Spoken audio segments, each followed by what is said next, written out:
Tātou tāpua I le tua.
Pasanga e o mata I maunga e o mai ai lo feso soani.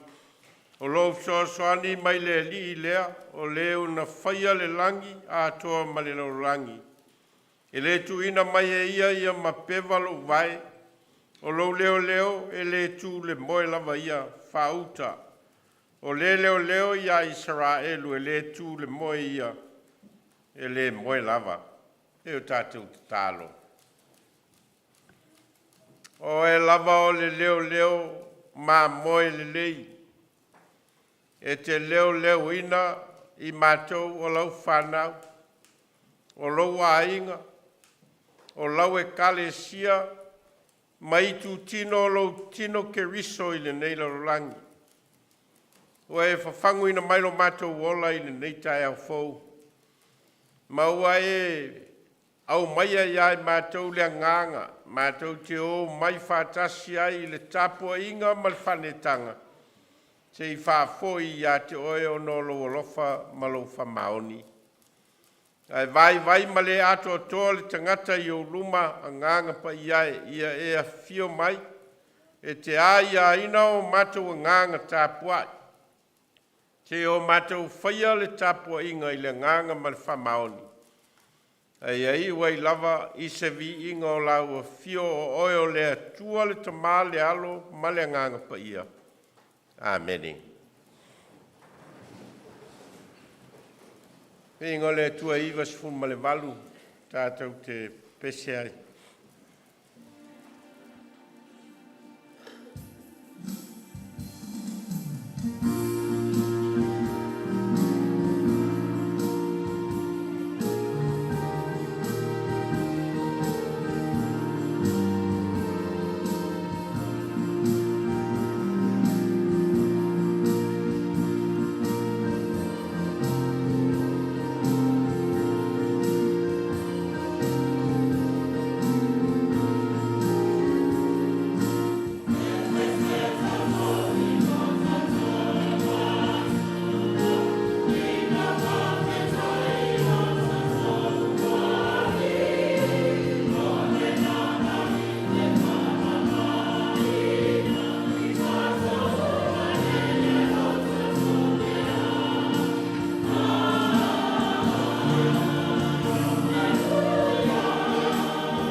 tātou whaitau tus pa ia.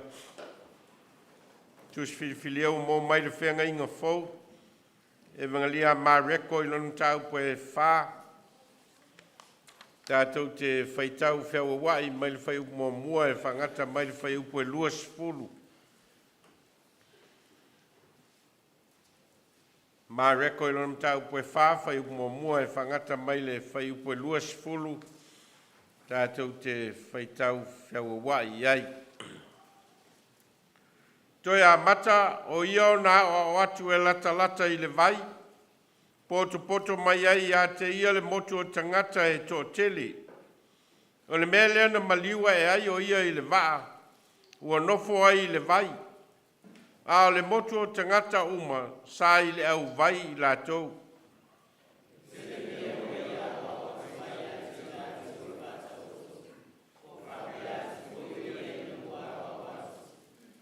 I nā whaalongolongo mai ia o tau, whauta o le tangata lulu seito, wa alu atu ia e lulu ai seito.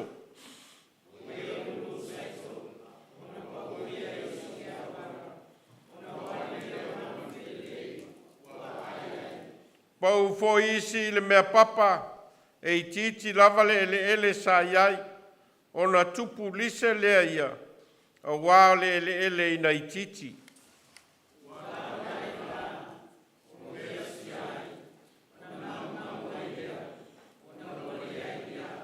Pau fo isi le vau tui, o tutupu ae le vau tui, o na fetina iai, fetina ina ai lea, e le i fua mai lava.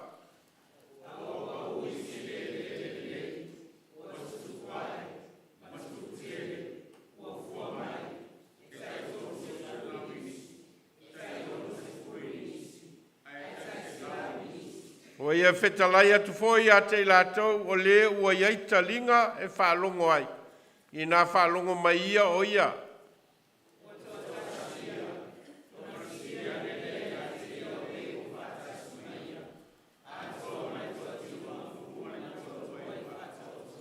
Whetalai atu lea o ia i a te lātou. Ua foi ina atu i a te autou na i autou i loa le mea lilo o le malo le atua. A o i lātou o i tua, ua whai atu mea uma i a te lātou i whata oto.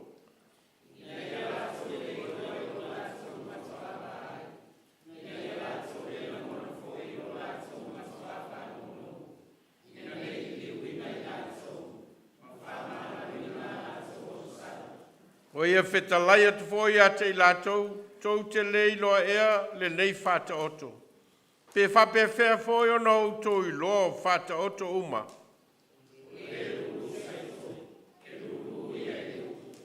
O i lātou ia i le awala e lulu ina ai le upu, a lātou whalongo ai, o na lātou, o na aluane loa lea o satani, ma ave se ina le upu na lulu ina i o lātou loto.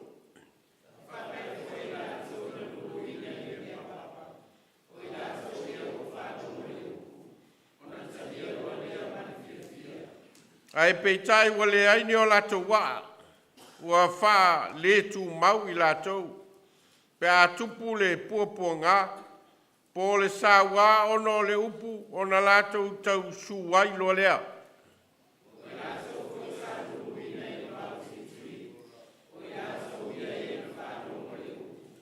A le loto popole i mea o le neila rolangi, ma le pepelo le oa, ma le tuina nau i nisi mea.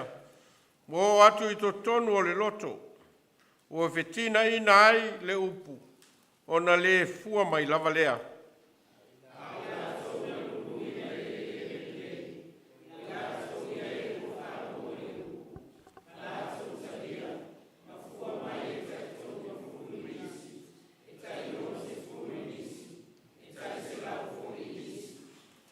Whamanuia mai le ngāngo le atua le tātou whaitau ma whalongo longa i nā whionga mai a tū mau atu i a te ialo na lava vi inga. Nei se iau le whavavau lava. Āmene. Tōru silau, whitu sifurmaltasi le pese tātou te pese ai.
Tau tātou tālo.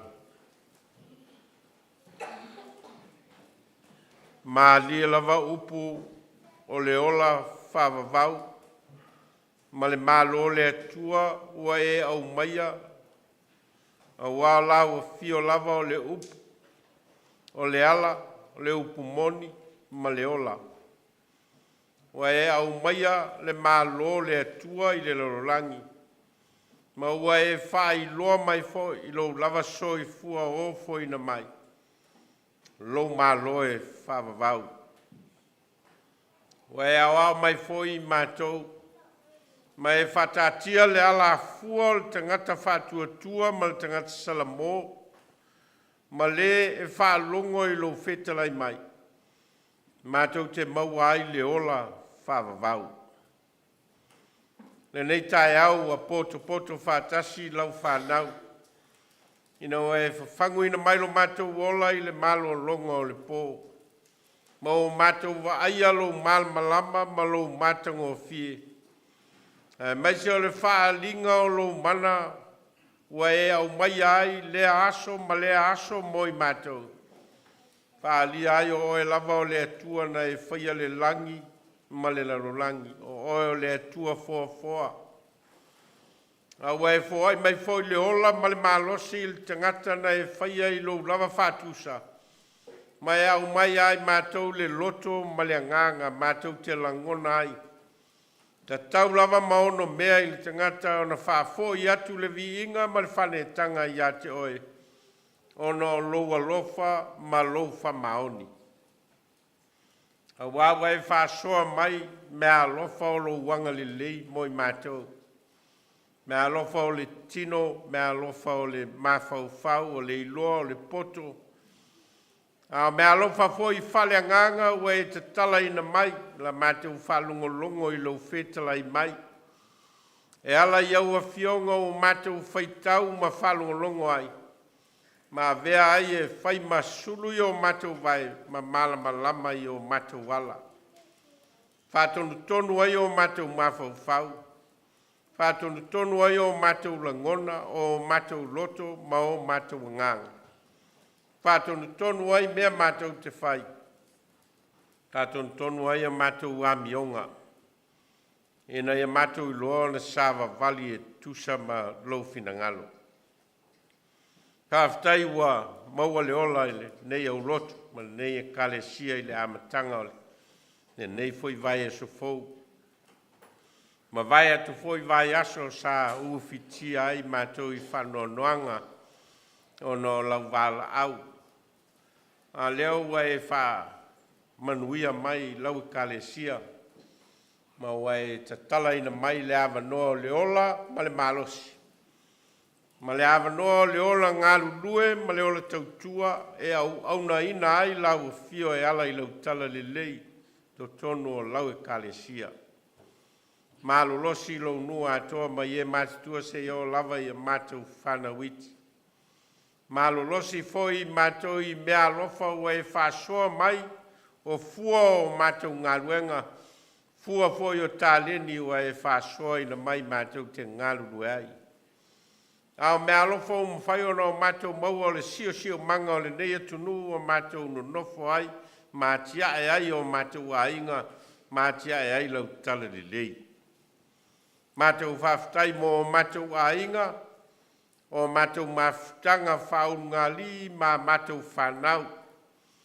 O fua o lo alofa ma lo wanga le lei mau mea alofa ua e fōi mai e whatangata ina ai o mātou a inga. Mātou whaftai o no lau e kale sia, e oi lava ina ese mea mātou te tutupu maola mai ai. Au e a maia whatasi mātou i le whatua tua ma le talitonu o le tangata i lau fio. O a veai mātou o lau a inga, o lau whanau, o lau e kale sia. Ina ua e alofa tū noa mai le tangata angasala. Ma ua e saunia le whao le tanga e ala i lau lava soi fua ofo ina mai. Mātou whawhitai o no lo wāmana ia o i mātou. E oi lava i so mātou vai ma so mātou le ato atoa.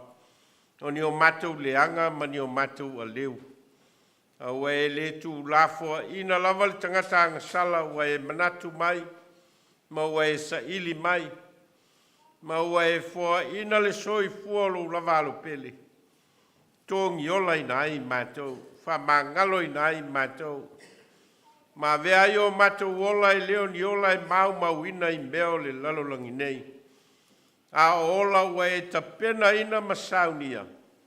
Mō lo mā loe whavavau i le salamō ma le whatuatua whamaoni. Mātou whātou ese ma whamaulalo ono i mātou o se whanau se ma ngasala ua tofu lava le tangata ia ma ona whale tonu. Sili at foi lo sila fio i mātou na iloso mātou i loa i mātou lava. Sili ai foi lo sila fio me vaiva i ai le tangata na ilo ni mea mātou te maita wina. O mātou atu i luma o lau fio tamae. Pa mangalo mai mātou lau whanau. Pa mangalo mātou a inga. Pa mangalo a mātou whanau. Pa mangalo lo mātou teita ina o mātou a inga ili sese. O malama ona e whataatia le ala fua e te tau o na sawa vali ai mātou i lau fio. Pa mangalo le nei au lotu, ma le nei e kalesia. Ona e ui lava iso mātou nau i na iatangia o e ke riso i mea mātou te whaia i mātou lava o se kalesia vai ma le ato toa i o luma o mātou atu tamase e whamangalo mai mātou.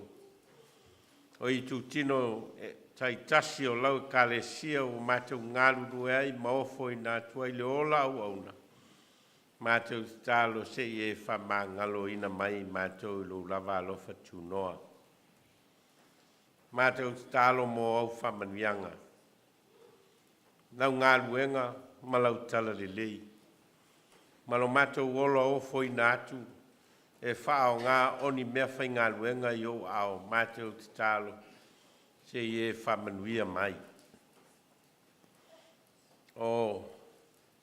I tu tino ese ma o latou tai o to tofi ina ta ia vaenga ese o lau tala le lei mātou talo ia au whamanuianga. Fo ai le tō whā ma le whāutau tanga poto ma le whāutau tanga tamai mātou te whai mea whalongolongo ai lo fina ngalo.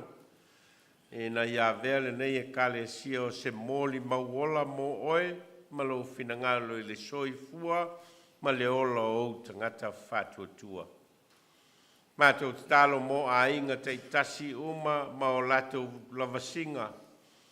Le atia e ina o a inga, le atia e ina o mātou whanau, le sa ilinga o le poto ma le atamai, sa ilinga o tā leni ma le ola whao ngā ina. Mātou talo whamanuia. Mātou talo mō nai o mātou tamāmati na mātutua o e ua pula la ngoto le soifua ma e fau o whata o tolia. Tono a inga ma tono ai o ngase ma no fuanga o tangata mātutua. Ia mātou tuli loa ina i lātou la mātou talo. Mātou talo tamase i e whamanuia ia i lātou. Mātou talo mō whanau talo sia lau kalesia. Sa ilinga o le poto ma le atamai. Tā alonga ma ngā luenga o e tofi ma vala wai lātou mātou talo i e whamanuia. Whātamau a inga ina o lātou loto ma o lātou nganga. Lātou te langona i nai o le ola ofo i nātu i lau fio e manuia i mea mātou te whai. Mātou talo mo le nei atunua New Zealand o mātou nofo ai. Ma ua vai tamaina o mātou ola. A tia e ai o mātou a inga, a tia e ai o mātou lumanai. A tia e ai foi lau tala le lei ma lau kalesia mātou talo i e whamanuia ina le nei atunu. O na whainga malo, ma o na matanga luenga i se o ngā lulue mo le lei lau tele o tangata. Ia vea lava matau langa i lau fio. Mātou talo mo le ngā luenga lau e kalesia kerisiano o lo moli moli lo finangalo mātou talo i e whamanuia ina. Mātou talo molo mātou tunu o Samoa o mātou ainga mai o lo whamuli mai ai.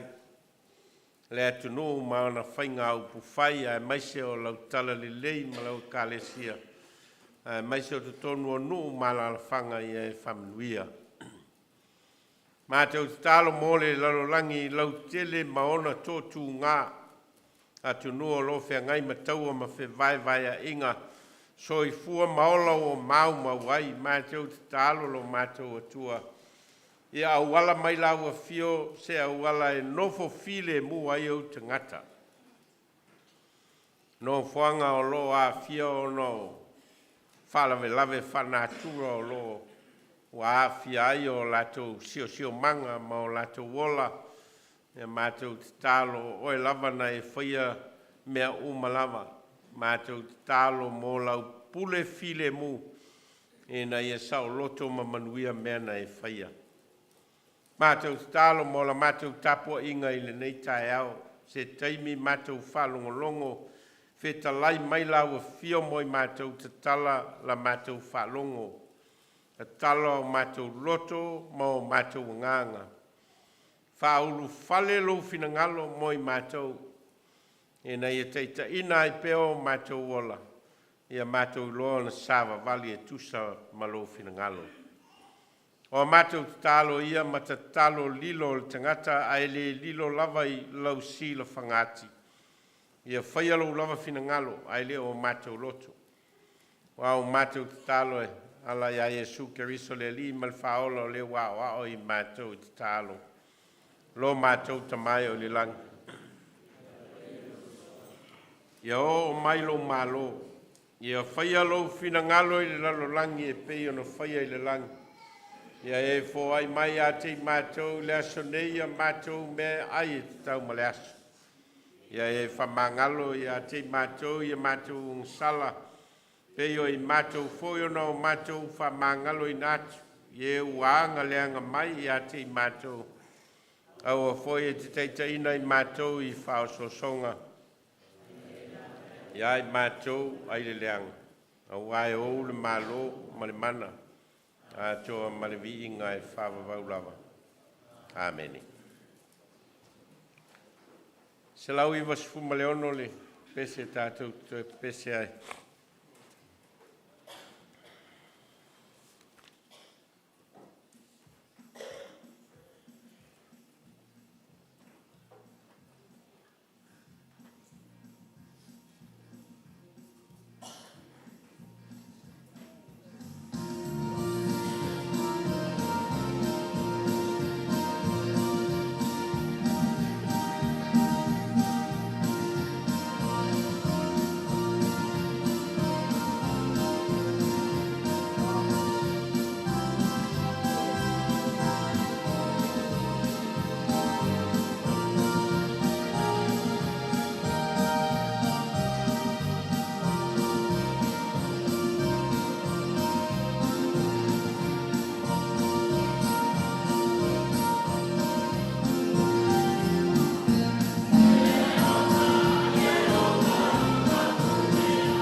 Tele lava au mea lofa whaasoa I lo mātou ola. A o mātou loto mālilie o foina atu nei tupe. Fua o mātou ngā luenga. A fua foi o loa lofa whaasa fua mai moi mātou. A o mātou o foina atu o nia mātou tāulanga mō lau whe au malau ngā luenga. Papa ia mai. A ia sili lava ona e whapa ia ina o mātou ola. O ni tāulanga ola, ma ni tāulanga tangata mō lau fio malo finangalo. O na o lolo suafa Yesu. Amen.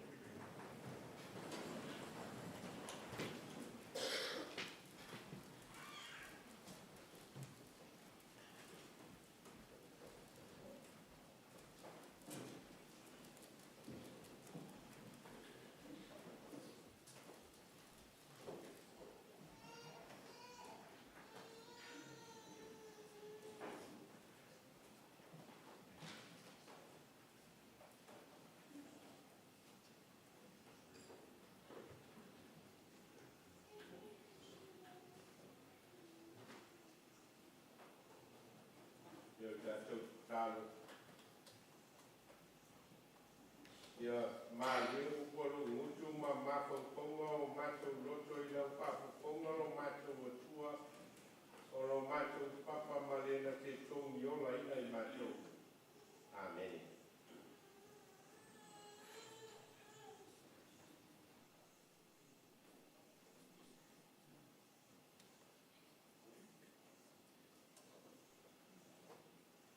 Maua se matua e teita ina I tātou ni ne tai au mai le tusi sa whaita wina.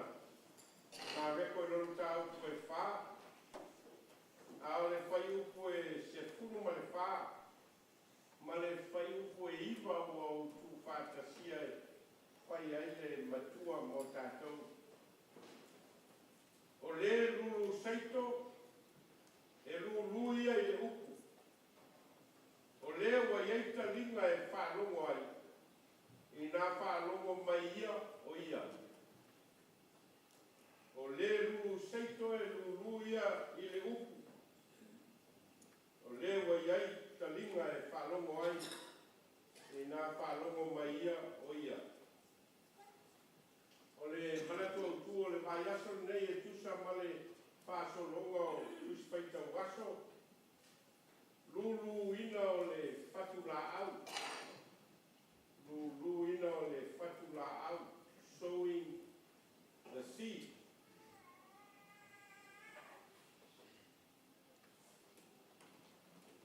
O le whaunga ina I Yesu o tala whaafata oto.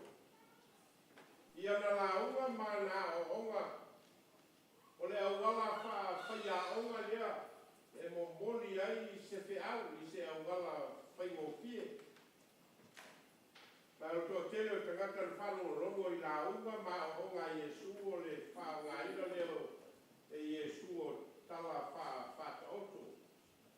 E wha very tāria ino parables. Ia po tala o lo whamatala o mea o le lalolangi nei po mea o le sio manga. O lo afi fia I to tonu, ia se fe au whale nganga, o lo whamoe moe ina ia momoli tangata. O le whaanga ina lea I Yesu o tala ia tau o tala whaata oto. Mai o wātu I le tonu spuru ma le lima whaata oto ese na whaanga ina I Yesu ia na o onga e peo na tu sia I mori maua lea o whai e whangalia. Ma o le tele o nisi whata oto ia o whata oto o tātou māsandi ai, o tātou whalungo. E o le tala I le ui, whamaumau. Oa, tasi leo whata oto o tātou māsandi ai, o tātou whalungo so ai. Ma o le whata oto lesa tātou whaitauina, e winga I le whaifato anga o lo alu e lua na whatu seito. Ina ia mau aisa na whatu anga seito. O se waainga e maasani ai le vaai e tangata iutaina. O wa latu ngā renga le whai e so uma. O le atia e ino o la manu ma le ate ino o latu whatoanga. Ai o lo na nai to tonu o le whata oto lea, ia se whe au wha le malo le tua.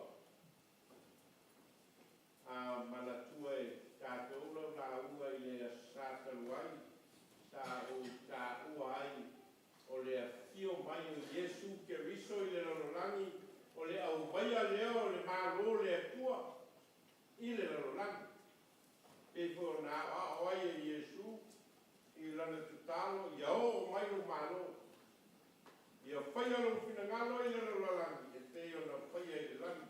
O le malo la i le langi. O leua, o whailoa mai, o whaali mai, i le fio mai o Yesu Keriso. O na o onga maana whaadenga, maana whamalolonga o whaadinga ia, o le malo le tua. E ia o onga tāua o lo mai tala lea, ke le toi fia whamatala ina le tala o a le tātou whaitau ai, e le ngata o le tala, a o tātou whaitau ko i rona whao winga ina.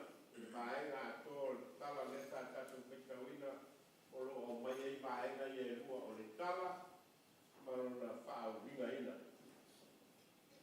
O manatua mai ni a o onga tāu o le tala mo tātou, o le tātou lama mai tau ma o tātou fua i o langa. Ta onga mo mua o le malo le tua, e eila na whi au o lo mo mori mai. The kingdom of God has a very clear message for everyone. Malo le tua, e eila na whi au o lo mo mori mai. Le mori mau ma reko e le sau le malo le tua. E o no tāua la ua taruai o le oho mai o malo le tua e eila le teu wala e te o na au mai e mareko le tala i a Ioane le pakitiso o ia o le teu wala.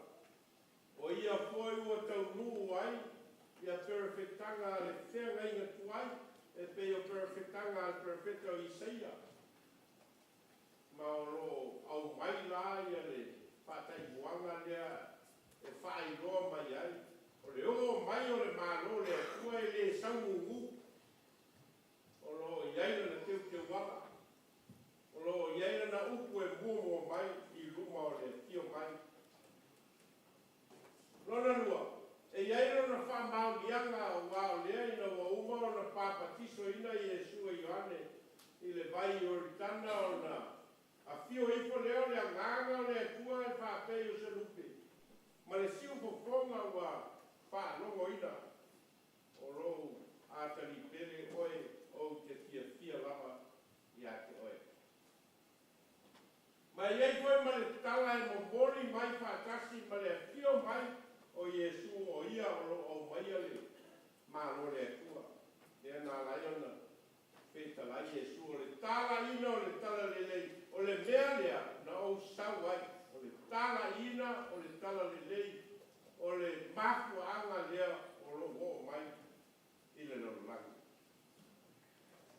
Mai fōringa mai le mori maua ma reko e lua me tā ua o lo whai lo ai le o mai o le ma lo le tua ma le tala le lei o lo tau mo whai e su e mo mori mai. Vaega momo o le wha malo lo ina o tangata mamai ma le wha ngano ina o masala. Asi sila ien tāu mua, tāu koe lua, man tāu koe tonu. O lo au mai au wai ai e mā reko i a tala o le wha mālo. Lo ina i e sua tangata mamai, ma tutuli ina o te moni. Ma le wha mā ngano ina o masala. Mea patino ia e tonu o lo manino i le wha mauaunga mā reko. O mea ia, na tutupu ina wā fio mai e su, ma wā ega ia o le mālo le atua leo ua. Wa fio mai Yesu e mai pa malo lo ina o tangata ma o tuli ina o te moni ma le au mai o le wha maanga ronga o le sala tangata ai pe tai mori maua ma rekoe po linga mai o teimi uma e pai e Iesu whātinonga ia o le malo le atua o le whamāloloina ma le whamāngaloina ma le momoli ina o le whiau o le tala li lei teimi uma e whātino ina ai e Iesu e o lava i whamālolonga e whai e Iesu i le asapati o teimi uma na te whai ai o teimi po ia e whalawe whau ai leo tusiupu ma leo whareseio. Tau se teimi e whai ai i Iesu se whamalolonga e mauti noa lava e saupa tasi ma whai tionga tai o le lotu iutaia. Ma fuanga tonu lava lea nā la e o na whai i Iesu i lana launga ni tāupu e wha i le tala lea i le lulu seke. A wāpoi o lo whātino ina pē i Iesu whātinonga o le mālo le atua. Ai leo i loa i tangata. O tangata lo wā ai ai tāwaso, o tangata poi o lo whālongo ai le la mona. Ma o le mākuanga tonu rawa leo le whaofi e māreko o le whaupunga lea o le o iei taringa e whālongo ai. I na whālongo mai ia o ia. Whāpoi o lo tutupu mea o le mālo, o mea le tutupu mua. Whamangalo ina o whāle tuli ina o te moni, o le whamangalo ina o ngasala, o mea ia o leo tutupu ina o ātio mai e su. A lea laua, wā aita ngata e le i loa i la rato vai. Whālongo poi, ai le la mona i la rato whālongo. Mero na lua o lo au mai, ese mai le whamangalo ina o tangata mai, ma le whamangalo ina o sala, o le te aula leo a wao Iesu, e te au mokoni. E iai le tala le lei e fia o i tangata. E ele tala le lei o le upu o le atua o lo o mai le alae ona iele pai upu le suma le wha o le lulu seito e lulu ia i le upu. E leo whātatau ina le whātaoto e lulu seito e tangata lulu seito ma lulu ina o seito te loa e tangata lulu, te loa e tangata lulu e seito. Mea io mea masani e tangata Israel. A lo whao ngā ina le ata mai o le lulu ina e le whaipato anga o whatu seito e au mai ai le whiau lea. E iai lea o onga. E iai le whiau momori. E iai le tala le lei o lo fia wao ai tangata. Ma o lo manino le lei le amatanga o le. O le tusi whaitau le sa tātou whaitau ina wā o Iesu. O toi a mata o ia o nā wā o atu e la talata i le vaenga tele la leo ngā ngā Iesu. O le awa o ina o tangata. O le sui ina o mapa pau o tangata. O le sui ina o le whaalongo o tangata. O le sui ina o loto mā ngāia o tangata e ala i le upu pola.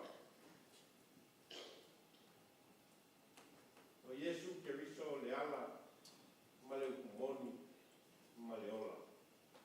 O le whiau momoni lea o le tala le lei. O le whiau momoni lea o le mālo le atua o Iesu ke riso. E lea nā se upu e whalongo ai tangata. A le upu e mā ai ai tangata. O le upu le atua na foa ai le langi ma le langi. A lea wa kio mai i le rolani. Ele nā lai ona whai e apostolo Ioane le whaupunga. Sai le amatanga le upu, sai le atua le upu o le atua foi upu. O ia lama sai le atua i le amatanga. Lei foi se mea na whaia e le whaia e ia.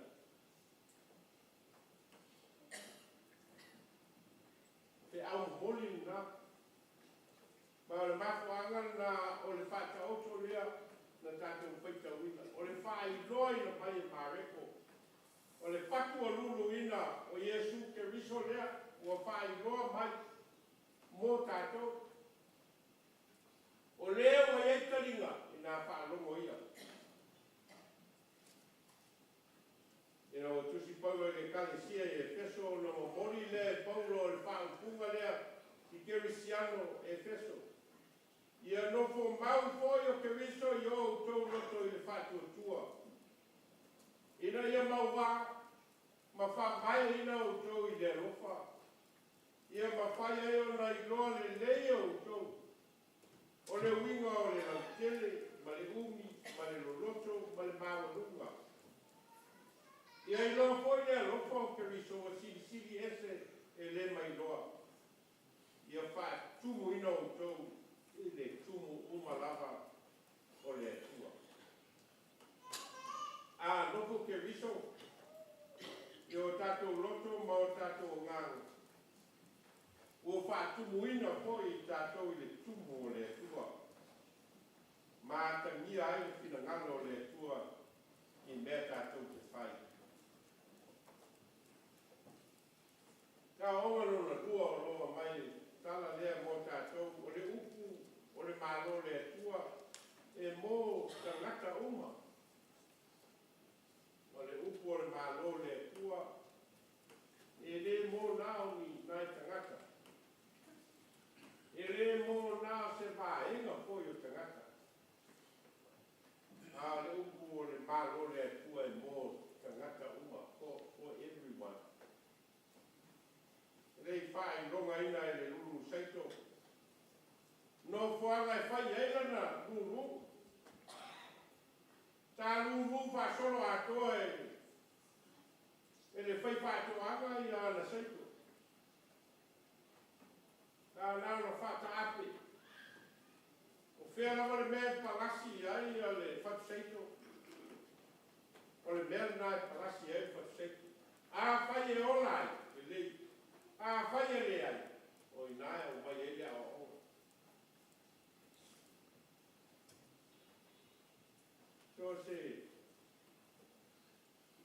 So stangata e whai ion tarino. O le awa noa lea o le whanonga. Ia o tātou umai tai ua umai tātou taringa. E ia se si a mea e sau e tasi sau taringa. E pe wistangata e sau e li taringa. Ko umai tātou taringa tai ua. Pausanga nā le atua le tangata ola. A le awa noa le wa mai e le atua e mawhai ai. E tangata ola o na whaalongo ina ia ofisa o onga i lona loto ma lona anga. This is the gateway. Your ears are the gateway for knowledge, for understanding. Le awa noa le e mawhai o na o ina ai tangata o na whaalongo.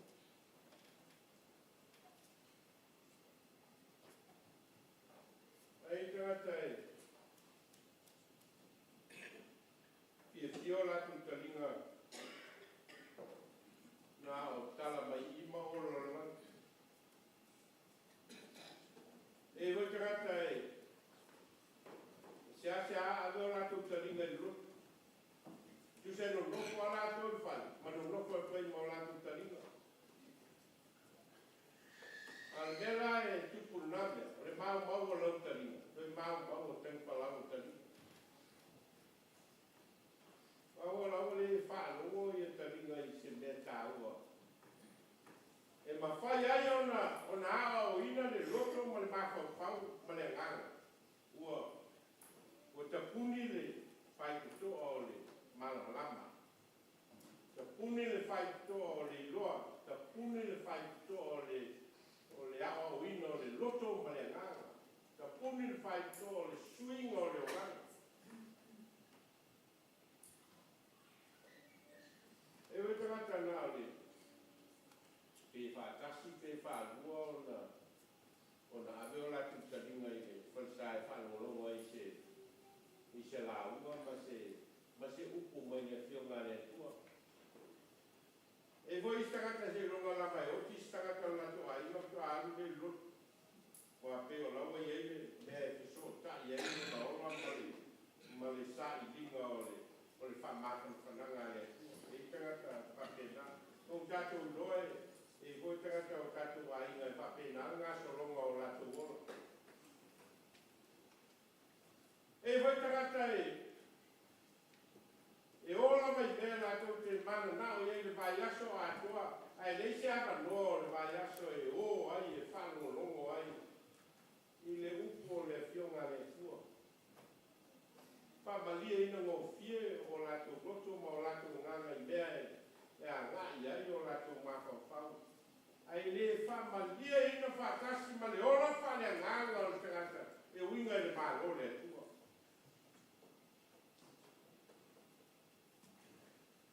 A sila le le whainga i Jesu o le whaakunga o lewa i eita ringa e whaalongo ai i nā whaalongo mai ia o ia e leo whata tau le whina ngano ma le whitalainga i Jesu a mea i eita ringa tangata e le eini o lātu utaringa. That's not the point. The point is not about not having ears. The point is having ears but never listen. O le aule na, e leo whai mai Jesu a mea o tangata e le intaringa. A lai whai mai, o iei taringa. It's reminding us that we do have a purpose for ears. Al punga, rei tele tangata e ba ai, ma whanongo longo. I whetalainga i Jesu, ma o onga i Jesu, ma whakinonga i Jesu o le mālo le atua. A o lea le vai, ma le whanongo i le mea le o romo moni na mai. Tei ma se senga o le mai tau o Jesu, ma le mai tau o tātou. E koi tangata whapena o tātou. Te longa lava ua e fie whanongo i se pēr, ia nai anu le whanongo i don't seek for the kingdom of God. Ia whai hoere whai ngā se longa la mua e fia manao ai, ai reo winga leo te au. Winga o le te au i nei e whaalogo. Le upo le mālo le atua, it's a must for everybody. And it's available for everybody. Ka ua i o le whiau lea, ne olo te o whai Jesu e mai o le o iei ta linga e whaalongo ai. E nā whaalongo mai ia o ia. Ono le whai e tulapa ia, whaelonga ma mābenga, whamalolonga ma le whamangalo ina o sawa. O mea nei tutupu mua a le wa fio mai Jesu ma mai whaalinga ma whaelonga ia o le mālo le atua ma o mai le upu tau le mālo le atua ai le ki whaalonga e tangata nere nā lai whamatala lia i le lulu sekte a wai leo ta linga uma e whaalonga. Not every ear has got the willingness to listen.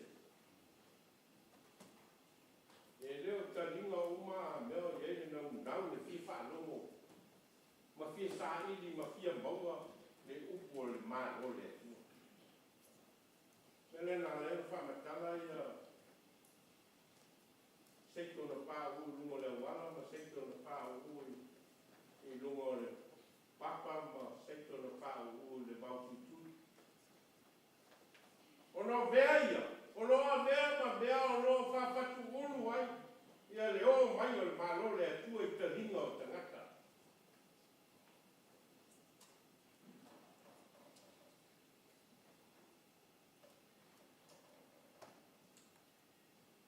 Inawa watu ia Nicodemo e whaila e la whenua inga ma Jesu ma tupe sili ia Jesu na peta laileo Jesu e moni o te whai atu ia te oe a whai e leto e whanau se tasi i le vai malenga e le mawhai o na sao o ia i le malo le tua.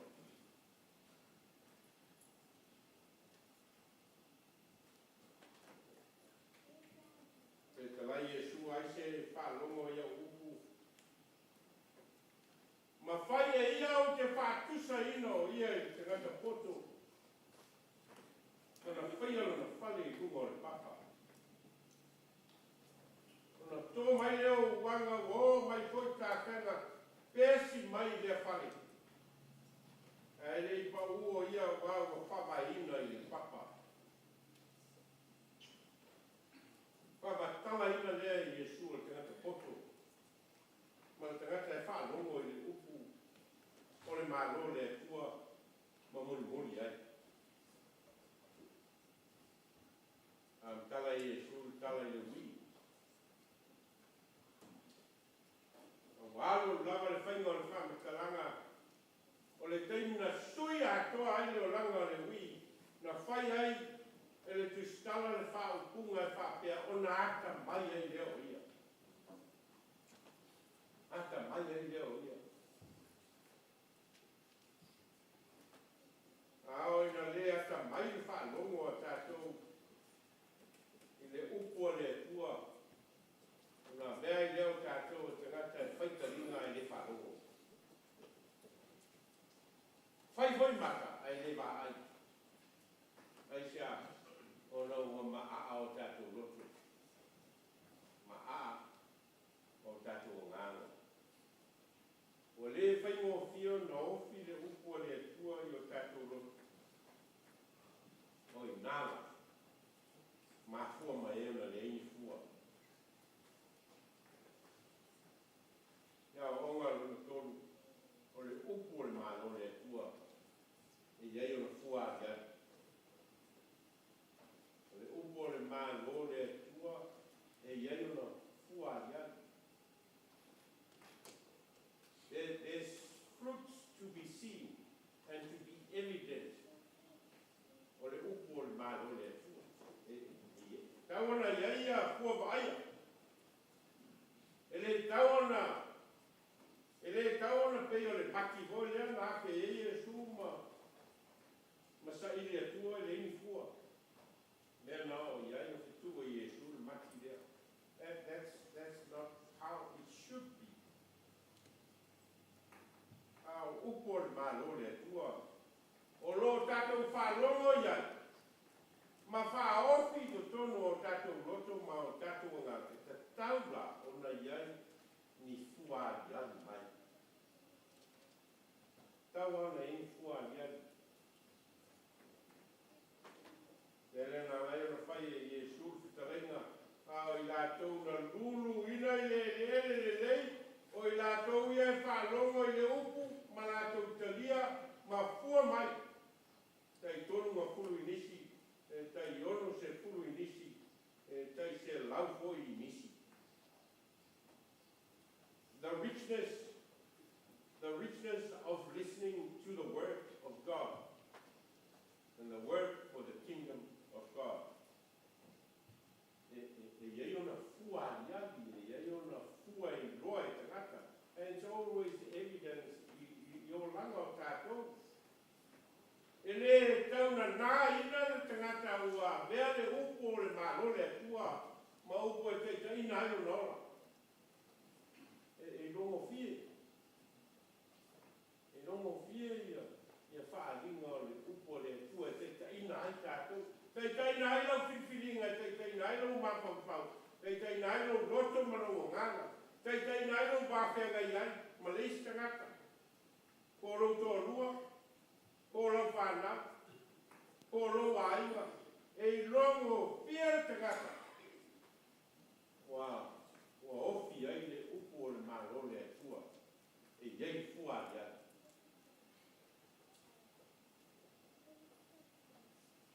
Ao i lātou na lulu ina i le.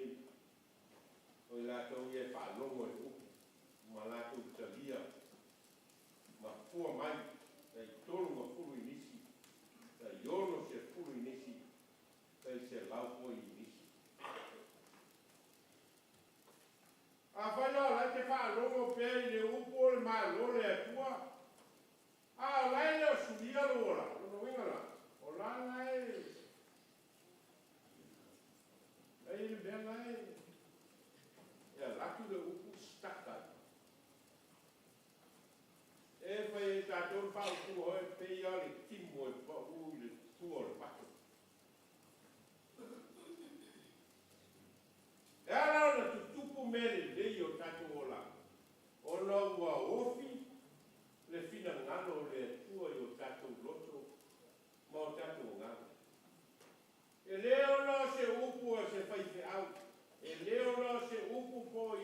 tua. O no loto o te tala I le nganga o le tua. Pele nana I ona ta mai le ui. He wasn't told by anyone. He found it himself. He saw how low his life has been. Le ai whakasi mapua. Le masamu samu I mea ai apua. Then he knew. Lala se ser bele ai. Lala se ser bele some what.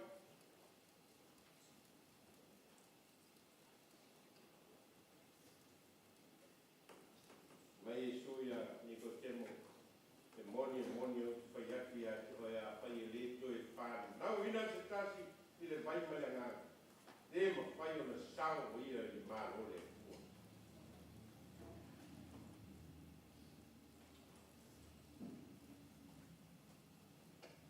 Mai le a ao wina I e sua lana talainga. Ai se whālongo I o upu. Ai le talia. Pātusa ina o ia te gata malea. Nana whaia na whale I hunga o leo leone. O na tō mai lea o le uanga o mai poi tā whenga. O angi mai poi o matangi. Pēsi mai I lea whale. O na ua I lea ua nuti whala ina lava. Manino le leile e se senga o mea. Manino poi le whai unga o mea. Manino poi le mea taua lunga ngā iai mea. Pea whai e whālongo le tangata mau stai I le whinangalo o le tua. Nā wala mai rona lava ala pele o Yesu Keriso. Tato umaaro te tala iai e le upo le malo le tua. Every ear has got the right to listen. Leise talinga leo tāpulia e le tua o lo te tala talinga uma.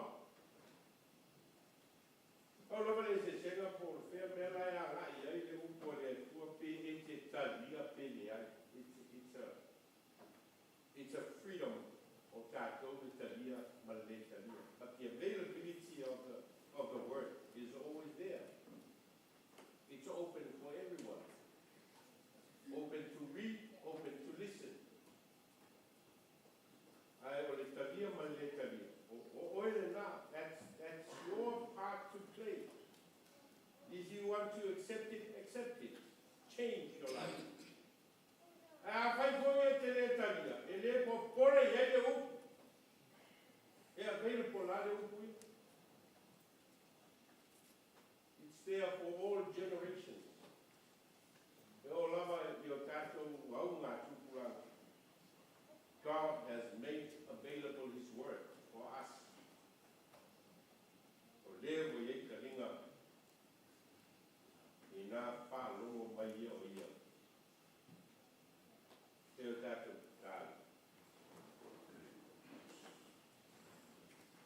Wai lui tauina o mātou loto ma o mātou nganga I na mātou whālongo. Ono lo malo e whawabau. Ma lo a whio mai le lo rangi ala I lo lava pele o Yesu Keriso. O lena ia whai loa a toa mai le alofa tu loa o la o whio. Le alofa e whamalo lo, le alofa e whamangalo. O le alofa fo I ao ma o a ia I o matuola. Leo e luta wina o no I mātou lava o te mata e whaita linga e le whalongo. E na ia ta tala le mātou whalongo whau whale lo whina ngālu. E whai masuru o mātou vai mana ramba o mātou wala. E elo ngāna mātou te o ai le lalo rangi ma whau wau pēr o mātou whalongo I ate oi. Teita ina ai mātou ma mātou sāra vali e tusa malo ngalo. Wau mātou tālo e ala I lolo swapa Yesu. Amen.